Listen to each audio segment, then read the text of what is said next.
Oke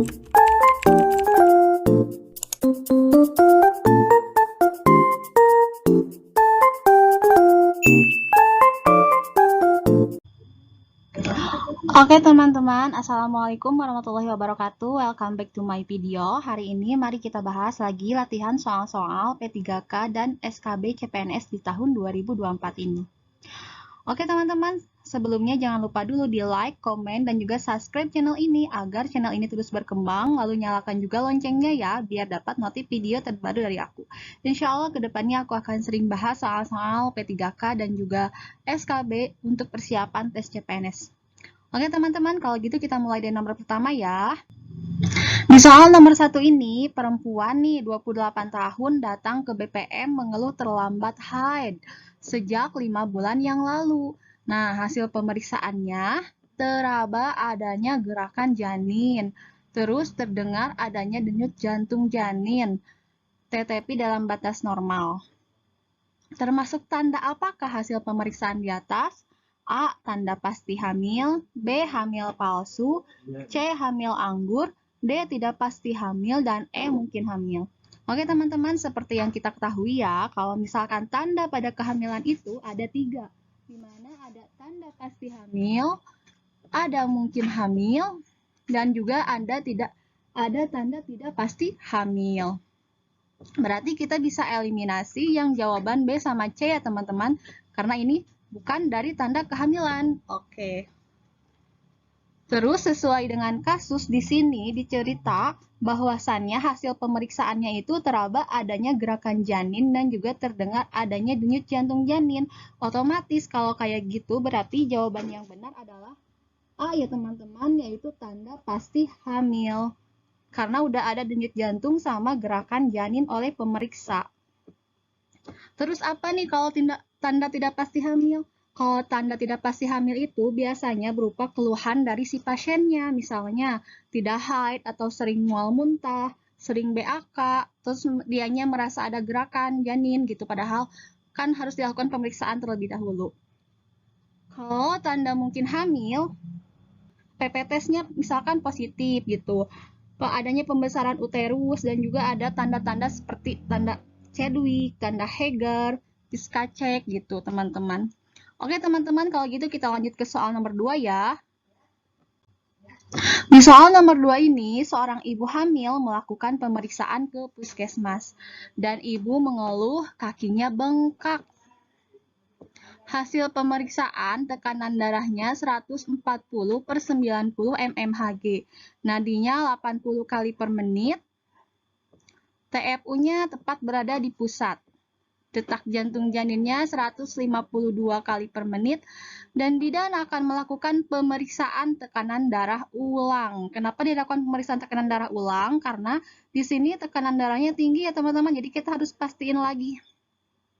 Nah, untuk memastikan hasil pemeriksaan tekanan darah, apakah prosedur yang dilakukan?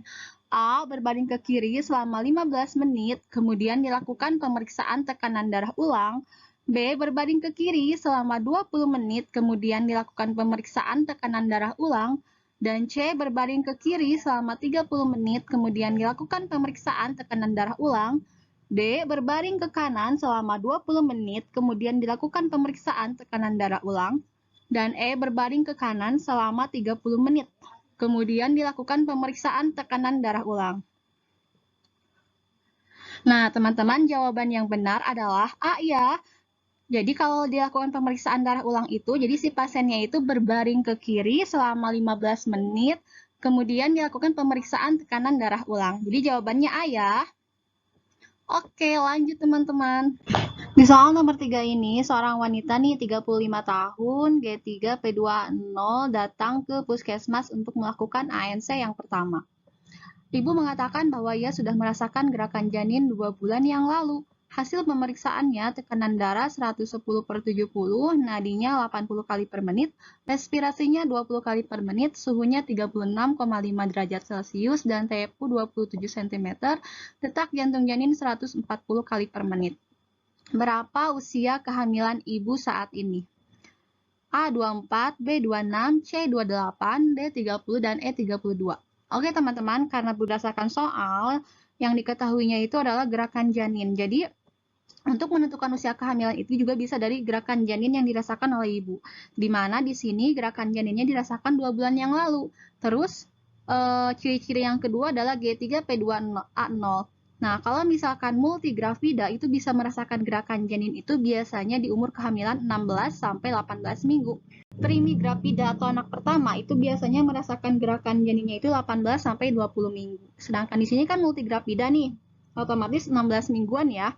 Dan di soal gerakannya udah 2 bulan yang lalu. Berarti 2 bulan itu sekitar 8 minggu karena 1 bulannya itu sekitar 4 minggu.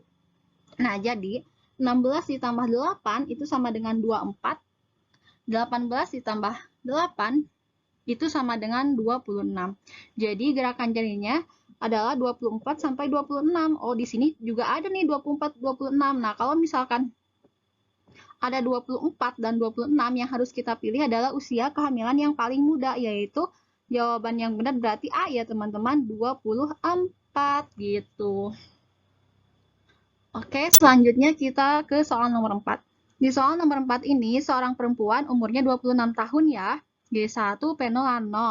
Umur kehamilannya 12 minggu teman-teman. Datang ke puskesmas untuk memeriksakan kehamilannya. Hasil pemeriksaan didapatkan pulpa vaginanya tampak lebih merah dan agak kebiru-biruan. Tanda kehamilan apakah yang didapatkan dari hasil pemeriksaan di atas nih? Tanda pulpa vagina kebiru-biruan itu tanda apa? Disebut apa? A. Hegar, B. Piskacek, C. Chadwick, D. Braxton Hicks, dan E. Goodell. Jawaban yang benar adalah C ya teman-teman. Jadi tanda Chadwick itu adalah tanda di mana hasil pemeriksaan pulpa vagina itu tampak kebiru-biruan. Kalau tanda Hegar itu biasanya sih konsistensi rahimnya itu lunak ya teman-teman.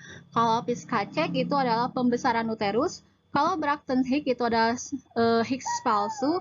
Kalau tanda Goodell itu adalah serviknya melunak gitu. Sekarang kita lanjut lagi ke soal nomor 5 ya. Di soal nomor 5 ini seorang wanita nih G1P0A0. Usia kehamilannya itu 36 minggu. TTV-nya dalam batas normal, TFU-nya 30 cm, kepalanya udah 3/5. Detak jantung janinnya udah 140 kali per menit. Berapakah TBBJ pada kasus tersebut? Jadi yang ditanyakan di sini adalah taksiran berat badan janin.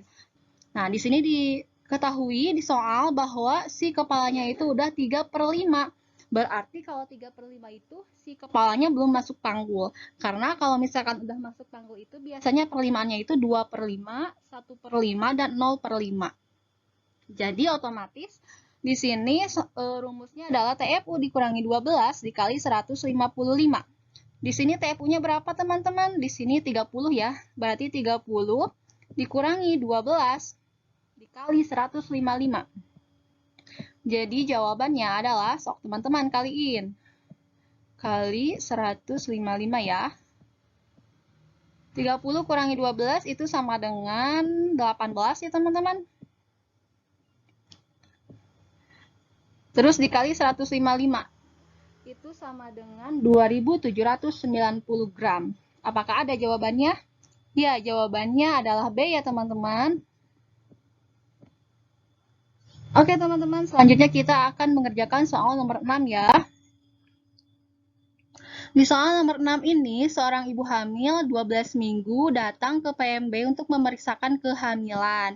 Ibu mengeluh mual dan muntah. Oke, di pagi hari. Terus head pertama hari terakhirnya itu tanggal 5 Maret 2023. 5 Maret 2023. Hasil pemeriksaannya, tekanan darahnya 110/70, nadinya 80 kali per menit, respirasinya 18 kali per menit, dan TFU-nya 3 jari di atas simfisis. Lalu balotemennya positif, kapankah taksiran klien tersebut? Nah, teman-teman, untuk mengetahui taksiran persalinan, itu kalau misalkan bulan Januari, Februari, Maret, itu rumusnya adalah si tanggal itu ditambah 7, si bulan ditambah 9, dan tahunnya tidak ditambah. Terus kalau misalkan dari bulan April sampai bulan Desember, itu rumusnya itu tanggalnya itu ditambah 7 dan bulannya itu dikurangi 3, dan tahunnya ditambah 1. Sedangkan di sini kan dijelaskan nih Maret. Berarti tanggalnya ditambah 7 dan bulannya ditambah 9. Berarti 5 tambah 7 itu adalah 12 dan 3 tambah 9 itu adalah 12 juga ya teman-teman. Jadi jawaban yang benar adalah 12 Desember 2023. Jawabannya adalah C ya. Nah, untuk soal nomor 7 ini, silahkan kalian jawab di kolom komentar ya teman-teman. Nanti jawaban yang benar, insya Allah aku pin jawabannya. Terus, cukup sekian ya teman-teman video pembahasan kali ini. Untuk teman-teman yang akan ikut tes P3K, jangan lupa belajar dan berdoa. Terus, kalau teman-teman biasa belajar dari buku, aku mau rekomendasiin buku yang cocok banget nih buat teman-teman semua yang untuk tes P3K bidan ini.